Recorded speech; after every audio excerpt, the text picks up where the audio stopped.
Have you ever noticed while watching your favorite TV show, the box at the top of the corner of your screen that has the two C's in it?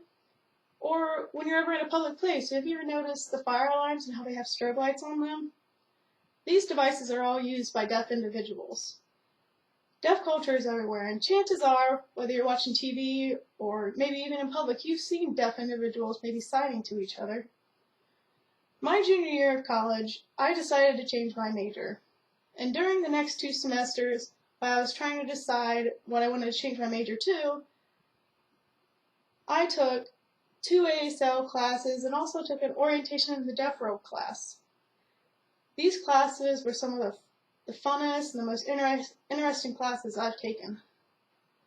Deaf individuals surround us everywhere, yet many people do not know anything about their rich culture. I will discuss deaf language, their lifestyle, and their values. First, we will discuss deaf language, ASL, which is ASL, or American Sign Language. Deaf individuals have their own language. ASL is not a direct translation of English, like some people like to believe. They have their own sentence structure and grammar.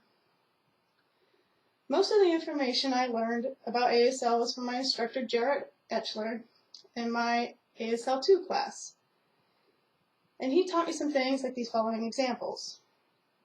In English, you would say, "The dog barked today." But if you were to sign that in ASL, it would look like, "Today, the dog barked." This is because in ASL, the time concept comes first. Like the word today is the time concept. Because in ASL, they don't have suffixes like ed or ing to tell the time. And also, their verbs always go last in the sentence. Also, facial expressions are very important when it comes to signing in ASL. Because in English, we use voice inflections to note whether we're asking a question or just simply stating something.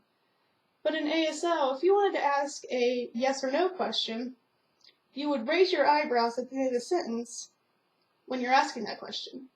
Now, if you wanted to ask a question that has like who, what, where, when, or how, you would furrow your eyebrows, point your eyebrows down, which would indicate that you're asking a question that needs more of a response than yes or no. With communicating in a way that relies on sight rather than hearing, deaf people live a unique lifestyle. With being deaf comes a unique way of living in a hearing-dominated world. According to Jay Andrews in his book, he describes many devices that deaf people use, and many of these devices being neat.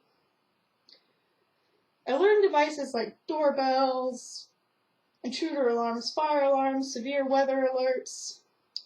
You can hook them up to a lighting system. So let's say your doorbell rings, your lights or your lamps or whatever you have it hooked up to would flash once. But if the phone's ringing, it might flash 3 times instead. So this way you can tell which things are being alerted at that time.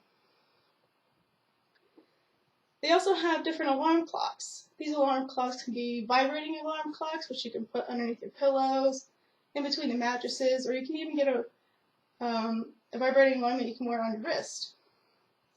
There are also alarms that you can hook up to your lights also, so then they'll flash when your alarm goes off. If a deaf person wants to communicate with somebody that's not there, they can't call somebody on a telephone. But they have a thing called a video phone, which they can call an interpreter on a video, and they can sign to the interpreter, and the interpreter will relay the message to the hearing person, or if they're talking to a hearing person, the interpreter will talk to them, and then vice versa back to the deaf person. But if they're calling a deaf person, they can use things like Skype, or the video phone also has where they can just sign back and forth to each other. Unfortunately, these devices are very expensive. I looked up these devices on the Harris Communication website, which they sell products for deaf individuals or hard of hearing people. notifiers for severe weather, fires, carbon monoxide, a basic vibrating alarm, doorbells, and alert systems for the video phone can cost upwards of $500. Living a visual lifestyle leads to a distinctive set of values. The deaf have their own set of values. According to the Journal of Deaf Studies and Deaf Education by Lane, a respected value is the giving of culturally related names or name signs. These name signs may only be given to a person by another deaf person. And this is a very, very respected value in the deaf culture. You're only allowed to be given a name sign by a deaf person, and that's it. Lane also explains the difference between deaf with a capital D and deaf with a spelled with a lowercase d.